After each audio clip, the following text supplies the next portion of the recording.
Tiga.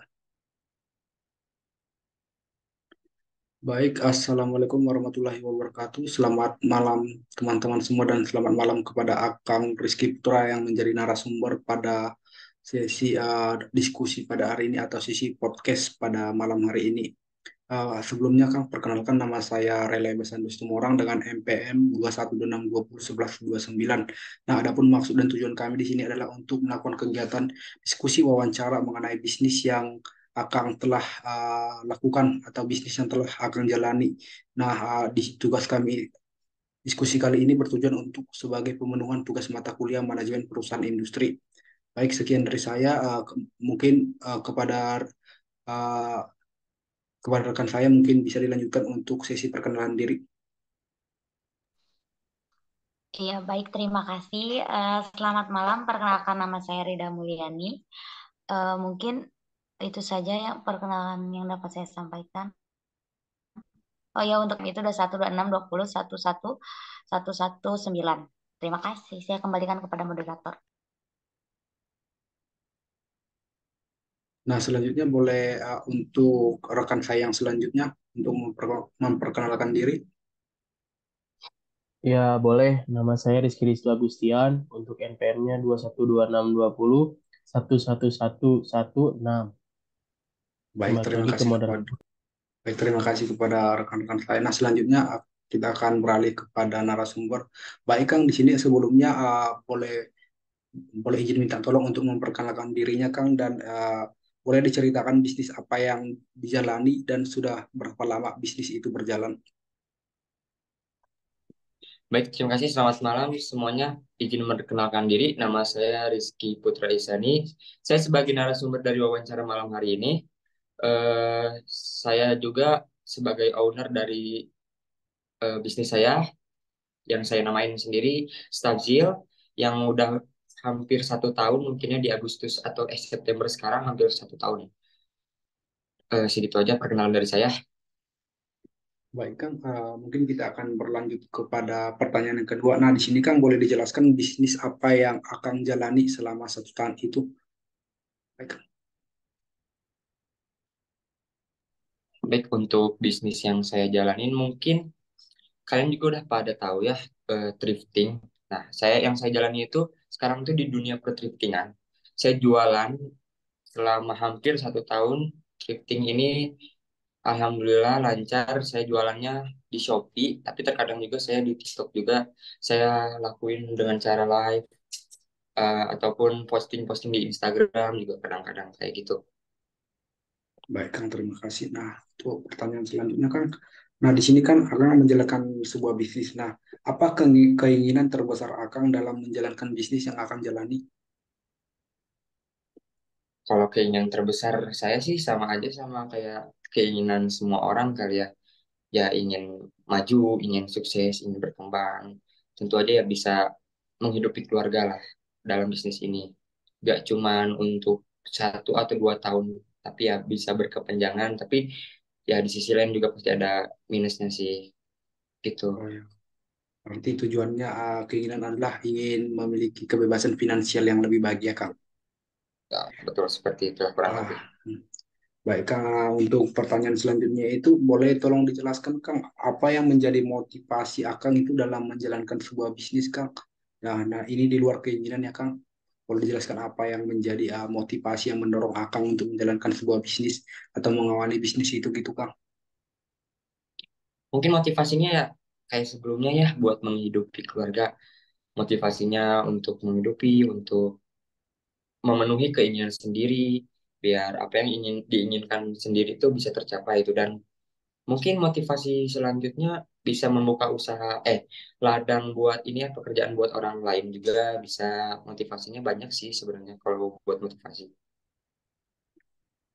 Kasih, Kang, jawabannya. Nah, ini, Kang, mungkin kami akan sedikit menanyakan mengenai apa apa sih tindakan Akang kalau misalnya Akang merasa suntuk, wah, lelah, bosan dalam berbisnis, apa yang akan Akang lakukan untuk mengatasi itu? Nah, semisal Akang suntuk gitu atau malas atau sekiranya yang bisnis itu misalnya kurang berjalan dengan maksimal gitu, Kang.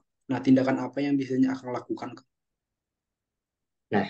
Biasanya kan saya lakuin, saya tuh berjualan di Shopee ya, pakai dengan cara live. Saya mungkin kalau misalkan suntuk, lelah, ke satu sih ya maksain diri ya. Semua juga harus dipaksakan. Mau gimana pun juga, mau suntuk, mau lelah, dipaksakan. Tapi ya balik lagi ke motivasi tadi. Saya jualan kalau misalkan lagi lelah atau suntuk, ya paling ingat ke motivasi awal. Saya mau ngapain jualan ini? Saya nggak boleh lelah lah istilahnya gitu. Saya nggak boleh lelah. Saya harus maksain. Saya juga harus ingat sama misalkan saya omset tuh alhamdulillah ya per hari misalkan. Saya harus ingat dengan omset tersebut. Wah, alhamdulillah nih omset tersebut di hari ini sekian. Karena kalau misalkan saya nggak live, saya nggak jualan tuh, omset pasti nggak ada dong ya. Karena saya cuman berjualan via live doang. Kadang posting-posting kalau misalkan nggak ada yang beli juga gimana, kan harus lewat live. Nah, jadi gitu. Motivasi itu harus dijalankan oleh motivasi juga, kalau misalkan suntuk ataupun lelah, bahwa kita teh motivasi kita teh gimana ya? Wah, ini nih harus dijalani nih. Jangan lelah gitu, jangan ngantuk. Harus semangat gitu. Istilahnya mah gitulah. Harus dibarengi dengan motivasinya itu loh. Oh, berarti akan berpikir anak kita itu harus lebih baik dari kemarin ya Kang, harus lebih baik dari Nah, sebelumnya gitu ya betul. Kang. Oke Kang, Betul. terima kasih Kang. Nah, di sini Kang, ini pertanyaan dari saya yang terakhir Kang. Nah, ini apakah kamu takut dengan adanya perubahan bisnis di era sekarang dan di era yang akan datang? Mengapa gitu gitu Kang? Nah, sekarang kan ada perubahan bisnis dari misalnya di dulu itu bisnisnya hanya secara offline, namun sekarang kan ada muncul startup yang dia bisnisnya secara digital. Nah, itu akan memiliki kekhawatiran atau tidak Kang? Nah, kalau ada boleh tolong dijelaskan, kalau tidak ada tolong dijelaskan begitu Kang. Pasti itu pasti. Semua bisnis itu pasti ya.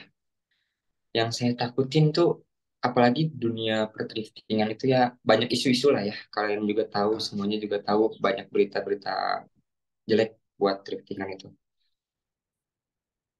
Apa ya, gimana ya? Kalau takut sih pasti ada ya. Saya juga nggak nggak cuman mikirin tentang yang saya jalanin doang. Misalkan, wah gimana ya ke depannya thriftingan ini, apalagi banyak isu-isu kayak gini. Saya juga pasti mikirin apa yang saya bakal lakuin selanjutnya. Eh, Kenapa saya, apa sih maksudnya tuh kayak, ya gitu pokoknya. Pokoknya saya pasti mikirin gimana bakal ke depannya di bisnis saya. Karena bisnis tuh kadang ada ininya pasang surutnya ya. Jadi pasti di inilah kalau di manajemen tuh harus di ini juga pasarnya, apa di manajemen pemasaran tuh pasti harus di ini juga pasarnya kayak gimana ke depannya, harus diprediksi juga kayak gitu. Oh, baik, Kang. Berarti karena bisnis itu sifatnya keberlanjutan ya, Kang. Nah, kita itu harus Mhm. berani setiap saat mengambil langkah, bukan kayak misalnya kita itu mendapat gaji yang tetap. Nah, gaji kita itu, pendapatan itu berubah-ubah setiap saat, itu pasti Ya, kadang mengalami betul. penurunan. Jadi kita harus berpikir keras ya, Ya, Kang, untuk mengambil ya, betul keputusan dan sekali. langkah yang terbaik, Kang. Nah, mungkin itu saja, Kalau Kang, di untuk Oh, baik, Kang. Nah, mungkin itu saja, Kang, untuk pertanyaan dari saya. Mungkin akan dilanjutkan oleh rekan saya untuk sebagai penanya selanjutnya. Baik, terima kasih. baik. Baik, terima kasih kepada moderator. Nah, Akang di sini saya akan melanjutkan pertanyaan selanjutnya ya. Eh, Akang menurut Akang gitu ya, kalau semisal bisnis Akang teh gagal, nah apa yang akan terjadi setelah bisnis itu gagal? So, kata Akang bakal kayak gimana? Kalau misalkan amit-amitnya dalam bisnis saya gagal gitu ya, saya sih pasti putar otak lagi ya, gimana caranya biar bisnis saya bangkit lagi, atau gimana sih, apakah saya bakal berubah bisnisnya, jualannya berubah, ataupun tetap tapi dibangkitkan lagi gitu. Pasti saya pikirin sih itu. Kalau misalkan soal misalkan gagal sih, itu sih pasti mencoba untuk dibangkitkan kembali bisnis sayanya. Seperti itu sih. Oh, jadi Akang pasti memutar otak juga ya buat mencari ide buat membangkitkan bisnis Akang lagi. Ya, seperti itu. Ah, oke. Baik, Akang. Selanjutnya itu eh, kalau Akang ngerasa takut nih ya, apakah Akang ngerasa takut gitu? Kalau Akang kan bisnis thrifting ini kan banyak pesaingnya juga ya. Nah, Akang Mm-mm. merasa takut nggak kalau memiliki pesaing yang banyak dalam dunia bisnis ini gitu. Pasti itu pasti ada. ketakutan tersendiri ya. Apalagi pesaing thrifting tuh banyak. Apalagi thrifting tuh bisa dibilang kebanyakan tuh penjual tuh ngejual ke penjual lagi ya. Kalau thriftingan tuh. Jadi pasti si pesaing tuh banyak ya. Nah, saya takutin mah pasti takut. Tapi kalau misalkan takut barang saya kejual apa enggak sih itu nggak takut karena rezeki kan udah ada yang ngatur juga ya. Jadi kalau buat takut pesaing sih pasti gitu Maya. Tapi ya saya hadapin sendiri juga dengan cara saya sendiri. Misalkan apa kayak live saya, live harus tiap hari konsisten biar menarik. Kita juga kalau misalkan ada barang yang jelek dan kualitasnya jelek tuh kita nggak jual mahal pasti kadang di giveaway sama kalau sama saya ya. Karena biar apa saya tuh memaksimalkan repeat order di live shop saya ataupun di toko saya. Maksudnya repeat order jangan sampai si pembeli ini cuma satu kali beli ke saya. Nah, itu cara saya sendiri biar si pembeli itu ke saya nggak cuma beli satu kali. Jadi pesaing-pesaing di sana pun bisa saya kalahin lah istilahnya kayak gitu. Dengan cara saya menanyakan repeat order itu. Biar si pembelinya nggak cuma datang sekali. Oh iya. Jadi caranya itu dengan cara menarik perhatian pelanggan gitu ya. Nah, kayak gitu. Oke, oke. Terus ini selanjutnya ya, jika semisal ini Maya, ada orang yang bertanya gitu, eh, tentang bisnis yang sedang Akang jalani. Nah, apakah Akang mau berbagi ilmu dengan tentang cara Akang berbisnis atau enggak? Atau Akang malah justru takut gitu, karena takutnya gitu, si yang bertanya ini tuh menjadi saingan kita nantinya gitu. Menurut Akang, Akang mau memberikan eh, ilmunya, berbagi ilmunya atau tidak gitu. Nah, kalau itu udah banyak banget kayaknya ya yang meminta ilmu sama saya, minta ngobrol. Kalau saya nggak takut sih, karena apa ya? Ini satu hal yang tadi saya udah sebut. Kalau misalkan tentang berbagi ilmunya, sekedar berbagi ilmu sih berbagi saya. Nggak, nggak cuman berbagi ilmunya doang. Nggak sampai berbagi tentang cara saya gimana, eh, pemasaran sayanya gimana lah gitu istilahnya. Nggak sampai ke situ, paling berbagi ilmunya doang tentang dunia perthriftingan sih kayak gitu doang. Kalau rasa takut sih pasti ada. Iya, iya. Jadi paling berbagi ilmunya tentang kalau thrifting itu jangan produk yang ini gitu. Nah, kayak gitu aja sih. Oke, oke. Nah, selanjutnya ini kan eh, apakah hal yang benar-benar ingin kamu lakukan dari dulu tapi belum tercapai hingga saat ini tentang bisnis dan kehidupan. Jadi dari pertanyaan itu, apakah ada gitu hal yang benar-benar teh banget dicapai, baik itu udah tapi belum tercapai gitu, baik dalam dunia bisnis ataupun kehidupan. Apakah ada, Kang? Kalau ini apa sih yang mau dicapai gitu ya dari dulu gitu ya. Nah, mungkin yang ingin saya capai itu di titik di mana saya bisa berbisnis atau mencari uang sendiri ya seperti sekarang. Alhamdulillah udah mulai jalan. Nah, itu salah satunya sih. Kalau misalkan di saya yang mau win sih ya tentu aja ya kayak membiayai keluarga karena itu belum benar-benar saya terpenuhi banget.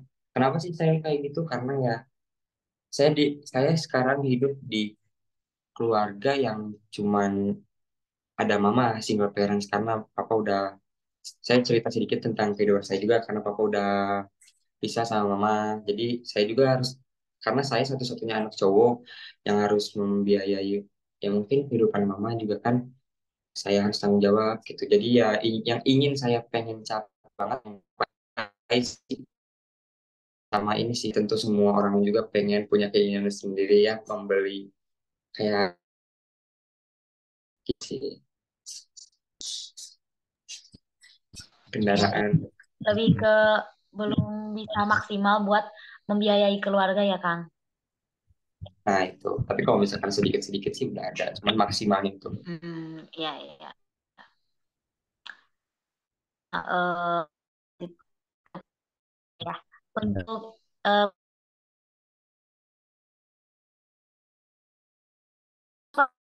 ngebuat kesalahan gitu, baik dalam hidup maupun dalam berbisnis. Jadi contohnya teh takut gitu berbuat kesalahan apa aja gitu. Kalau takut ya takutnya kesalahannya apa gitu. Kalau enggak ya alasannya apa gitu.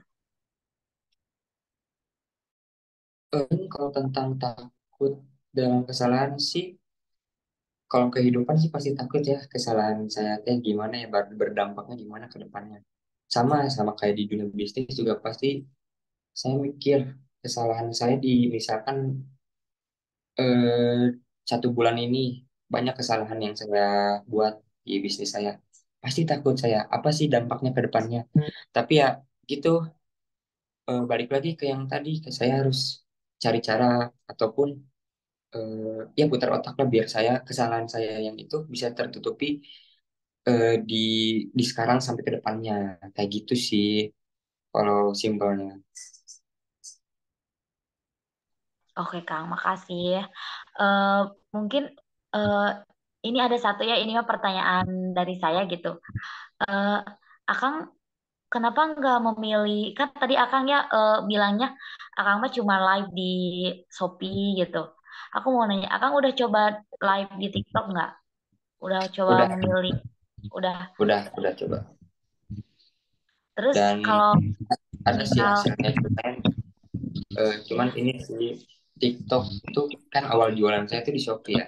Jadi TikTok ya. belum terlalu. Jadi saya nggak terlalu fokus ke TikTok. Jadi lebih fokus ke media saya yang pertama itu. Tapi kalau misalkan media saya yang pertama udah besar banget, saya juga bakal share share saya tuh live di TikTok juga gitu ke pembeli-pembeli saya di Shopee. Jadi biar si pembeli di Shopee juga tahu kalau saya punya di TikTok juga gitu.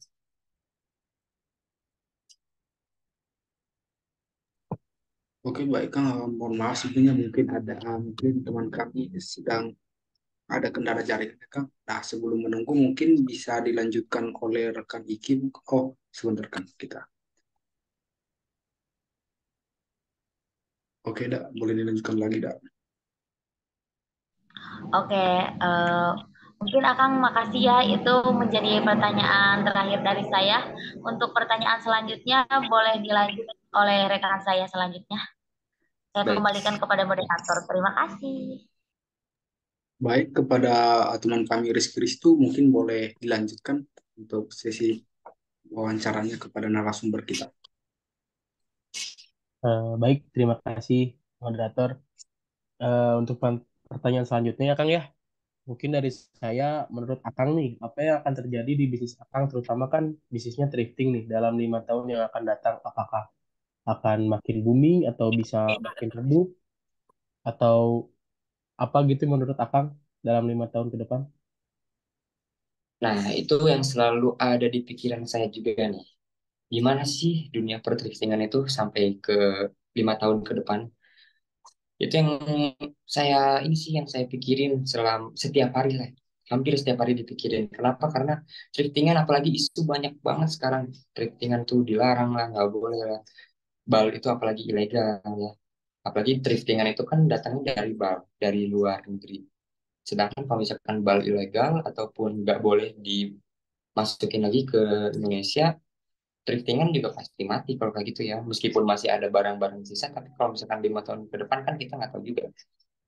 Nah, jadi ya itu selama 5 tahun ke depan, sambil saya jalani thrifting ini, kalau misalkan amit-amitnya tiba-tiba ya, tiba-tiba anjlok gitu ya, tiba-tiba dilarang lagi, benar-benar dilarang, ya itu harus diputar lagi otak kita. Otak saya harus putar lagi kalau misalkan saya stuck di thrifting aja, saya juga pasti ini dong kehilangan momen momen bisnis saya gitu. Jadi saya harus ngambil jalan lain. Mungkin saya menjadi penjual produk lokal juga gitu ya. Begitu ya. Mungkin kayak gitu sih untuk 5 tahun ke depan pikiran saya. Pasti pasti ada ketakutan sendirilah thriftingan ini nggak mu- nggak lanjut sampai ke 5 tahun ke depan. Berarti udah mikirin alternatif-alternatif yang akan dijalankan ya Kang ya, kalau Ya, misal ini mah amit-amit ya. thriftingnya sampai ditutup. Mm-mm. Itu udah dipikirin hampir setiap hari sih. Kalau misalkan thrifting ini ke depannya kayak gimana gitu. Udah hampir setiap hari dia pikirin kalau itu. Ya baik Kang, ke pertanyaan selanjutnya ya. Mungkin nasihat apa yang akan sampaikan di diri Akang? Kan tadi Akang ngomong baru mulai bisnisnya 1 tahun ke belakang ya. Ya, Mungkin 5 tahun ke belakang atau mungkin 10 tahun ke belakang, apa nasihatnya akan Akang omongin gitu? Kenapa nggak dari dulu aja aku buka ya. kayak gini, nah, kayak gitu. Boleh Kang? Nah, itu juga salah satu yang saya kecewakan gitu ya. Waktu saya hampir 1 tahun ini, beberapa bulan ke belakang lah ya, saya tuh pernah mikir, kenapa ya nggak dari dulu aja gitu. Saya masih muda di umur, istilahnya kalau misalkan saya bisa lakuin di bawah umur, alias di bawah 17 tahun, sampai sekarang kalau misalkan udah saya lakuin, mungkin alhamdulillah saya udah kayak gimana mungkin gitu ya. Nah, yang saya pengen nasihatin ke diri saya dulu sih, yaitu kenapa nggak dari dulu, harusnya dari dulu masih istilahnya masih sekolah ya, sekolah mah masih waktunya masih banyak lah, masih luang, nggak beda sama kalau misalkan kita udah kampus ataupun kita udah misalkan kita kerja juga di perusahaan orang lain tapi kita bisnis juga. Nah, harusnya sih saya dari dulu ya pas lagi masih sekolah, jadi saya sekolah sambil bisnis tuh ada hasil gitu. Nah, itulah nasihatnya mungkin kepada semua orang yang masih di bawah umur juga, jangan mikirin cuman main lah, pikirin juga buat kedepannya. Karena hidup kita semakin tua tuh bukan semakin senang sih, lebih semakin pusing ya. Kalian juga pasti kayak gitulah ya. Benar Kang, benar. Nah, mungkin Oke, akan Rizky Risto juga mungkin sama ya gitu. sama Kang, sama. Mungkin ke pertanyaan yang selanjutnya ya Kang. Apa gitu perbedaan yang ada di diri Kang sebelum setahun ke belakang ini ya, sebelum Kang mulai bisnis thrifting ini sama sesudah mulai bisnis thrifting ini gitu. Boleh Perbedaan dijelaskan? kehidupannya gitu kayak gimana. Iya Kang. Mungkin kalau setahun ke belakang saya masih ngandelin bekal ya, bekal dari orang tua. Masih kayak mikir juga sih sebenarnya, setahun ke belakang tuh kehidupan saya masih mikir gimana sih saya bakal bisnis apa sih gitu. Saya tuh pengen banget buat jualan, buat bisnis. Karena emang keluarga saya tuh hampir semua tuh pedagang atau pebisnis. Jarang ada yang kantoran. Jadi saya juga pengen ngikutin jejak mereka gitu. Jadi saya juga perbedaan tahun apa beberapa tahun lalu atau setahun lalu sama tahun sekarang sih yaitu perbedaannya saya masih ngandelin bekal, masih istilahnya masih foya-foya lah. Tapi semenjak saya punya bisnis sendiri di tahun ini, saya kayak mengurangi foya-foya saya. Karena kenapa? Karena ternyata nyari uang tuh gak gampang gitu.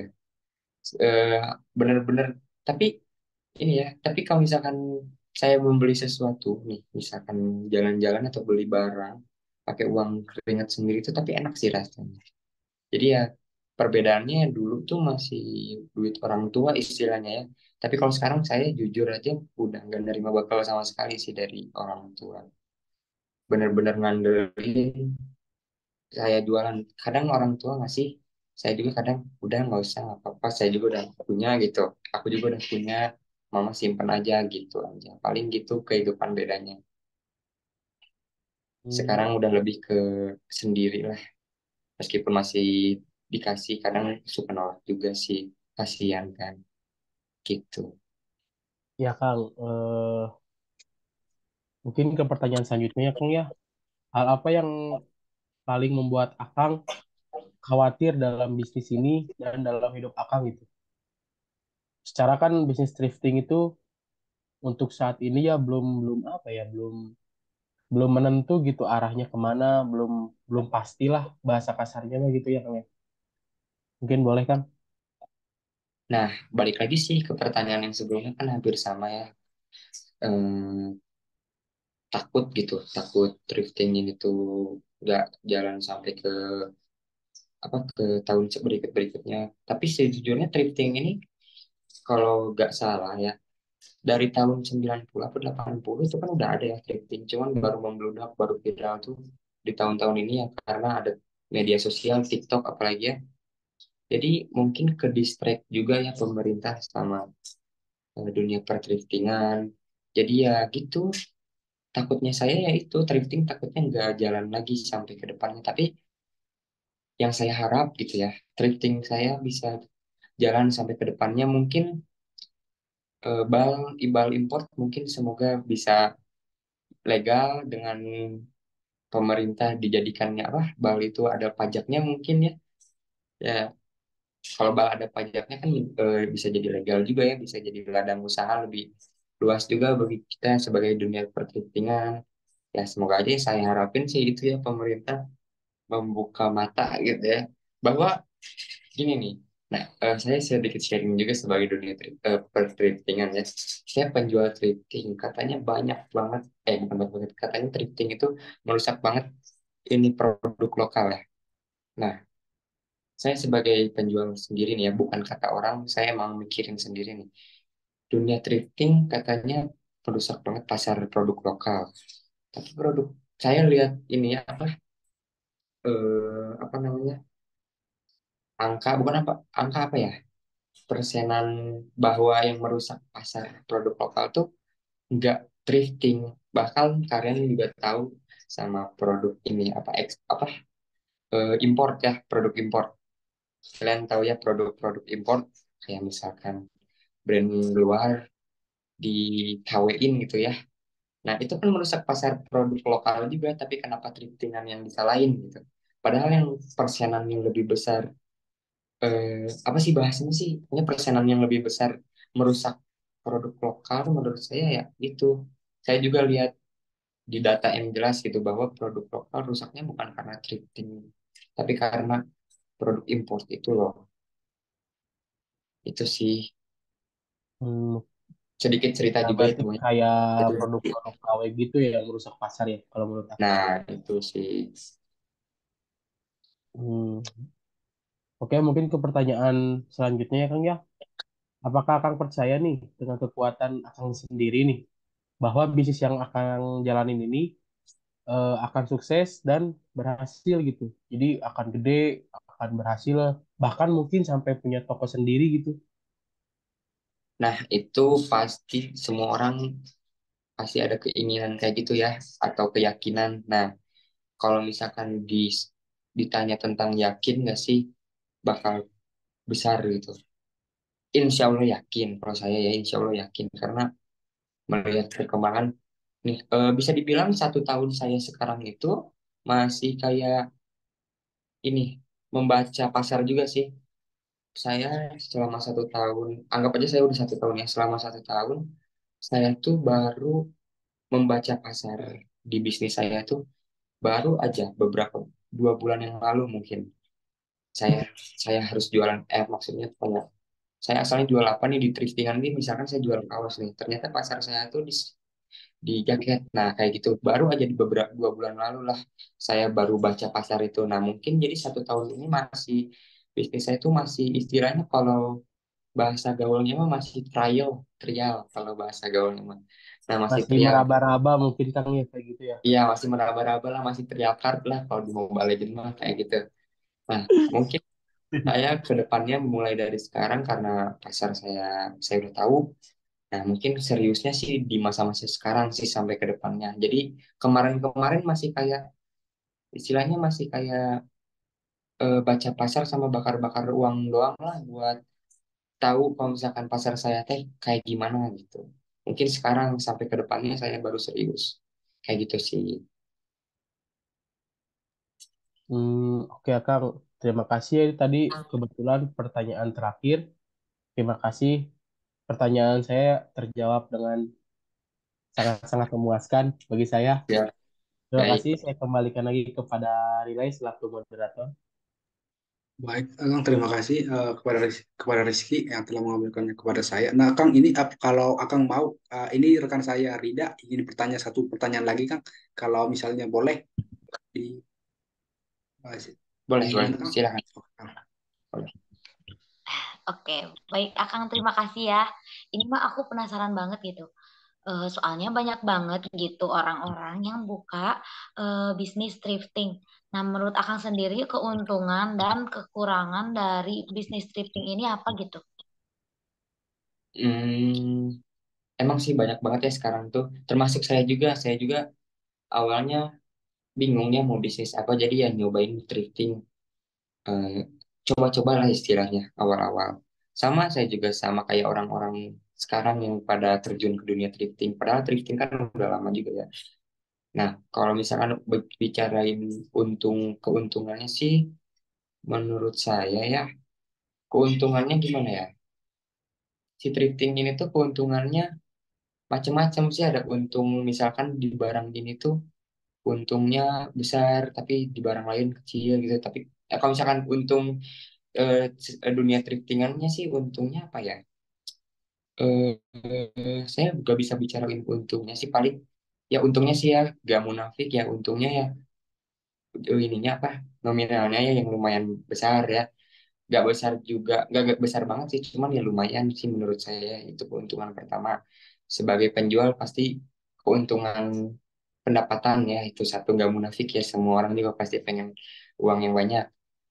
Nah kalau kekurangan sih paling itu ya misalkan kita buka bal impor isi bal itu kan istilahnya hoki-hokian ya untung-untungan kalau misalkan kita dapetin yang jelek otomatis kita dapetin uang juga yang dikit gak mungkin ketutup juga bisa ketutup alhamdulillah ya ketutup ya resiko gitu mana ke kekurangannya sih itu kalau buat thriftingan ya barangnya tuh nggak selalu bagus beda sama produk baru kan produk baru nggak mungkin jelek-jelek ya paling reject-reject dikit kayak jahitan gitu-gitu ya kalau misalkan baju kekurangannya sih itu misalkan kita buka bal ternyata zonk kan penjual repot sendiri gimana cara muterin barangnya apakah barangnya bakal kejual atau enggak bisa bisa jadi dapat baju tapi kayak kain kain lap kain pel nah kayak gitu juga sering banget itu pasti kalau thrifting itu ya jadi kalau buat penjual baru gitu ya mending sortir sendiri daripada buka bal sortir emang sih harganya agak mahal kalau sortir ya tapi ya itu untuk menutupi kekurangannya paling kekurangan thrifting tuh itu nggak selamanya dapat kita yang kita mau barangnya dan kejual dengan nominal yang kita mau kekurangannya sih itu kalau keuntungannya ya cuman satu sih lumayan kalau misalkan dapat barang yang bagus nah itu lumayan itu aja. Oh, oke Akang, makasih banyak ya udah ngejawab pertanyaan dari aku. Mungkin itu aja sih pertanyaan dari aku. Saya kembalikan kepada moderator aja. Baik, terima kasih kepada Ida rekan saya dan kepada narasumber ya Kang. Terima kasih ya Kang buat diskusi hari ini. Nah tadi kan Akang sudah menceritakan jatuh bangun yang telah Akang lalui. Nah itu nggak mudah. Nah nggak semudah kata-kata motivator yang dulu yang pernah kita dengar ya itu banyak proses yang kita lalui begitu ya Kang ya. Nah terima Ya kasih ya betul Kang. sekali. Terima kasih Akang ya buat kesempatan yang udah bisa mewawancarai Akang dan ini adalah sebuah kesempatan yang berharga ya Kang. Baik, sekian Baik. aja kegiatan diskusi pada hari ini. Terima kasih ya Kang. Wassalamualaikum warahmatullahi wabarakatuh. Selamat malam. Waalaikumsalam. Terima kasih kembali ya buat kalian semua. Bi- Akang bisa boleh ini minta buat dokumentasi gitu. gimana? Mau boleh minta ini gak buat dokumentasi gitu. Jadi di screenshot. Oh ya silakan. Oke, satu, dua, tiga. Oke, satu, dua, tiga. Nah, satu, dua, tiga. Nah, sama ini Kang boleh ditulisin nama apanya Kang, nama tokonya di Shopee Kang, nanti biar mungkin boleh di-share nanti Kang ke apa, Nanti diketik di sini Kang. saya ketik aja. Oh iya Kang. Boleh, boleh, Kang. Nama media sosialnya juga boleh, Kang, kalau mau.